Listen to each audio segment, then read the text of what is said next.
हर हर महादेव, जय महाकाल। स्वागत है आपका अपने चैनल कहानी मंगल पर। आप देख रहे हैं आपका अपना चैनल कहानी मंगल।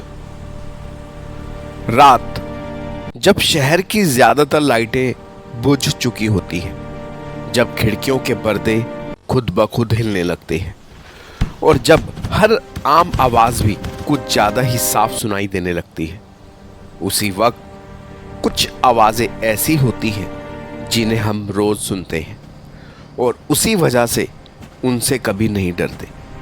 जैसे सब्जी ले लो, एक बहुत आम सी आवाज, इतनी आम कि दिमाग उसे खतरा मानता ही नहीं, इतनी जानी पहचानी कि दिल उस पर शक नहीं करता।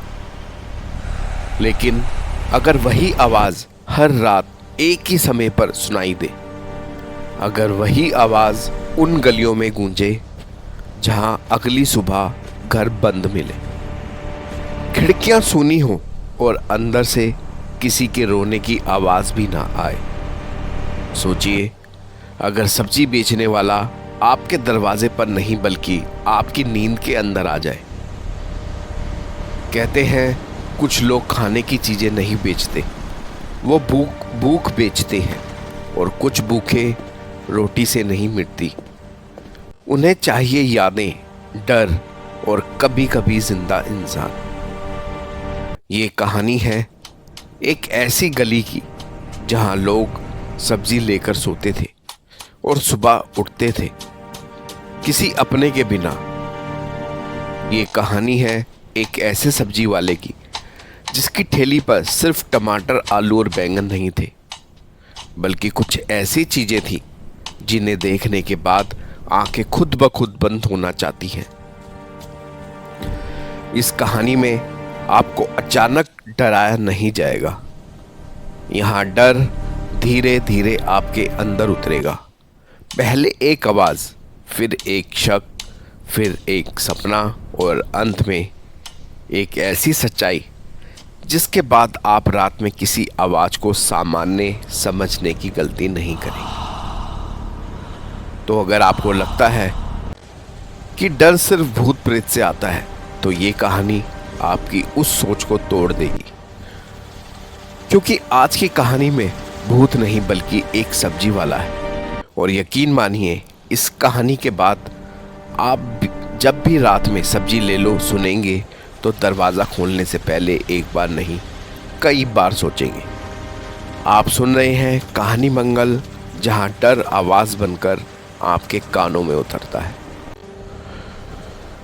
शहर कभी नहीं सोता, लेकिन कुछ गलियां ऐसी होती हैं जहां रात उतरते ही सन्नाटा बोलने लगता है।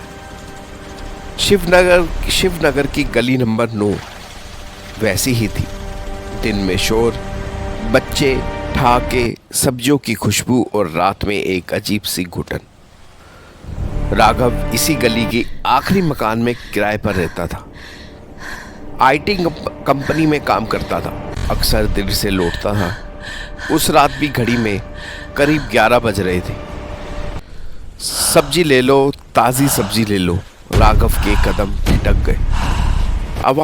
आवाज जो थी बहुत धीमी थी, लेकिन सीधे दिमाग के अंदर घुसती हुई।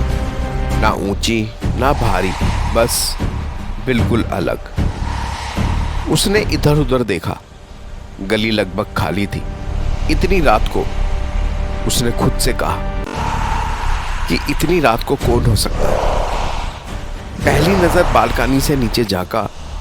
पीली स्ट्रीट लाइट के नीचे एक ठेली खड़ी थी, लकड़ी की, पुरानी, फटी हुई, जैसे बरसों से किसी ने उसे धोया ही ना हो। ठेली पर रखी सब्जियां कुछ अजीब थी।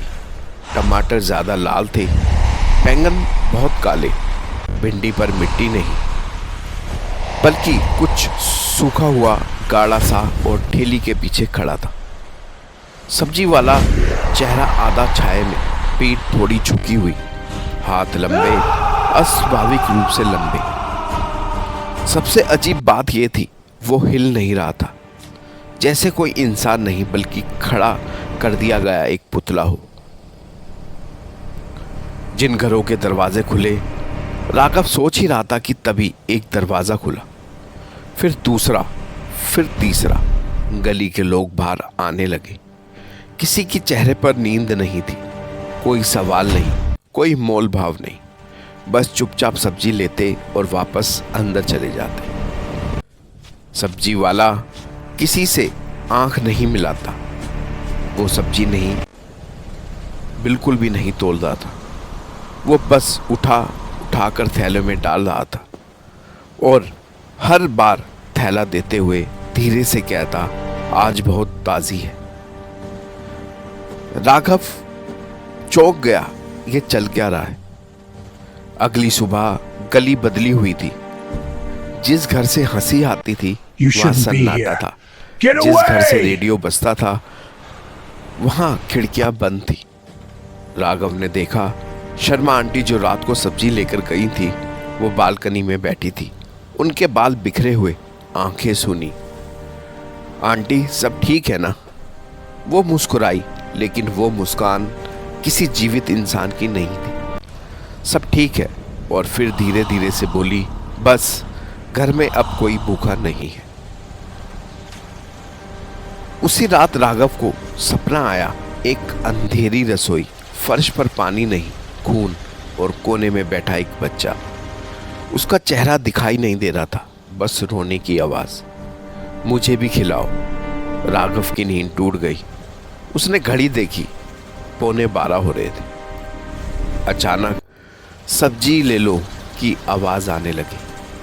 आमने सामने इस बार राघव भागा नहीं, वो नीचे गया। सब्जी वाला उसी जगह खड़ा था। इतनी रात को क्यों आते हो? राघव ने पूछा। सब्जी वाले ने पहली बार सिर उठाया, जैसे आंख में उसका चेहरा सुलझ रहा हो। आंखों की जगह काले गड्ढे थे, होठों पर जमी हुई सदियों पुरानी मुस्कान। रात को ही असली भूख लगती है। राघव ने पीछे हटना चाहा। सब्जी वाला बोला, तेरे घर में भी कोई है जो रोज भूखा सोता है? राघव ने पुराने लोगों से पूछा। एक बूढ़े चौकीदार ने बताया कि 20 साल पहले इसी गली में एक सब्जी वाला रहता था, नाम था हरदत्त। उस पर आरोप लगे बच्चों के गायब होने के। लोगों ने उसे पकड़कर ठेली समेत जिंदा जला दिया। मरते वक्त वो चिल्लाया था, मैं सबको सबक सिखाऊंगा, मैं सबको खिलाऊंगा, एक एक को खिलाऊंगा। उस रात दरवाज़ा बंद था, लेकिन दरवाजे के नीचे से कुछ टपक रहा था। वो था खून। तब बाहर से एकदम आवाज आई, आज तेरे लिए खास सब्जी है। राघव ने झरोके से देखा। ठेली पर सब्जियों के बीच इंसानी आंखें, उंगलियां और वही बच्चा जो उसके सपने में आता था। अब तू बेचेगा, सब्जी वाला उसको बोला। अगली सुबह राघव गायब था, लेकिन अब गली में 2 आवाजें आती हैं। पहली, सब्जी ले लो, और दूसरी और भी धीमी, आज बहुत ताज़ी है। और ठेली के पीछे अब 2 चेहरे होते हैं। कहानी मंगल, डर हमेशा कब्रिस्तान में नहीं होता। कभी कभी वो ठेली पर सजा होता है और हम उसे घर ले आते हैं। कहानी मंगल पर ऐसी सच्चाई से डरावनी कहानियों के लिए जुड़े रहिए। कहानी यहीं ख़त्म होती है, लेकिन डर यहाँ नहीं रुकता, क्योंकि असली डर उस चीज़ से नहीं होता जिसे हम देख लेते हैं। डर उस बात का होता है जिसे हम देखकर भी नज़रअंदाज कर लेते हैं। आज आपने एक कहानी सुनी, एक सब्जी वाले की, लेकिन सच्चाई ये है कि हर कहानी किसी ना किसी गली में आज भी जिंदा है। शायद आपकी ही गली में। अगर आज रात आपके घर के बाहर किसी ठेले के पहियों की धीमी चरमराहट सुनाई दे, अगर अंधेरे में किसी की आवाज़ बहुत ही शांति से कहे, सब्जी ले लो, तो दरवाज़ा तुरंत मत खोलिएगा, क्योंकि हो सकता है वो आवाज़ आपको सब्जी बेचने नहीं, बल्कि आपकी नींद खरीदने आई हो। याद रखिए, कुछ लोग भूख मिटाने नहीं आते, वो अपनी अधूरी भूख दूसरों को सौंपने आते हैं। और जब तक हम समझते हैं कि ये सिर्फ एक आवाज़ है, तब तक वो आवाज़ हमारे घर के अंदर जगह बना चुकी होती है। अगर ये कहानी आपके दिल के किसी कोने में अजीब सी ठंड छोड़ गई हो, अगर इस कहानी में कुछ भी आपको डर लगा हो, अपने दरवाजे कुंडी ज़रा कसकर बंद कर लो, तो समझ कर लो। मिलेंगे नेक्स्ट वीडियो में, तब तक आप अपना और अपने परिवार का ध्यान रखिए। मिलेंगे नेक्स्ट वीडियो में, तब तक अपना और अपने परिवार का ध्यान रखिए। एक बार ज़रूर बोलिए हर हर महादेव, जय महाकाल।